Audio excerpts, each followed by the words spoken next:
Alright, medical students, let's cut straight to it. Normal saline or lactated ringers? This is one of those classic questions you'll face again and again, whether you're on the wards, in the ER, or prepping for exams. It might seem like a simple choice, but the right answer can make a huge difference for your patient. You'll face this choice on the wards, so let's make sure you're not guessing.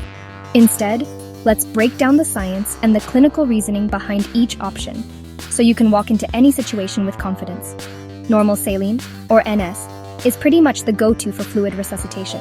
It's the workhorse of IV fluids, ubiquitous, reliable, and always available in a pinch.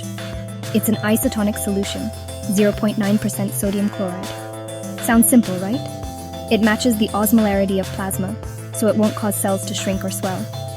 That's why it's so widely used. It's your first pick for patients with brain injuries or head trauma. In these cases, you want to avoid anything that could increase intracranial pressure or alter the brain's delicate environment. Why? NS doesn't contain lactate, so you avoid messing with your acid-base picture in critical neuro cases. Plus, it doesn't have any extra electrolytes that could complicate things for the brain. But here's the catch. Pump in too much NS, and you can run into hyperchloremic metabolic acidosis. This is a real risk, especially if you're giving large volumes over a short period. That's because NS has a higher chloride content than plasma, and over time, that can mess with your patient's acid-base balance. The excess chloride can lower the serum bicarbonate, tipping the patient into acidosis. So don't think more is always better. Always monitor your patient's labs and clinical status, and remember that even the most basic fluid can have side effects if overused. Enter lactated ringers, or LR. This fluid is a bit more sophisticated, designed to more closely mimic the body's natural plasma. This one's a bit more sophisticated. It's not just about volume, it's about restoring balance, especially when your patient is losing more than just water and salt. Its electrolyte mix, sodium, chloride, potassium, calcium, plus lactate, actually looks a lot more like what's in our plasma. This makes it a great choice for replacing lost fluids in a way that supports the body's normal physiology. That lactate, the liver turns it into bicarbonate, which helps buffer acidosis. So if your patient is at risk for metabolic acidosis, LR can actually help correct it as you resuscitate. That's why LR is great for trauma, burns, big surgeries, or major blood loss. In these situations, patients are losing not just fluid, but also electrolytes and buffering capacity. You're not just replacing volume, you're supporting perfusion and helping manage acid-base status at the same time. It's a more holistic approach to resuscitation, especially in the OR or trauma bay. But LR isn't for everyone.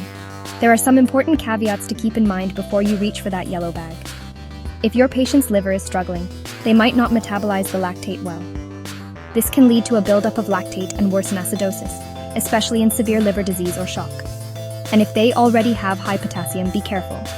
There's potassium in every bag of LR. Giving LR to a patient with hyperkalemia could push their potassium even higher, which can be dangerous for the heart.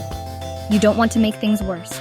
Always check your patient's labs and clinical context before choosing LR, especially in patients with kidney or liver issues. So here's the cheat sheet. When in doubt, think about what your patient needs most: volume, electrolytes, or acid-base support. NS for neuro cases and when you need volume but want to keep it simple. It's also a safe bet for most patients who don't have complex electrolyte or acid-base issues. LR for trauma, burns, and surgical patients, especially when acidosis is a concern. It's your go-to when you want to replace what's lost and help the body recover faster. Remember, there's no one-size-fits-all answer.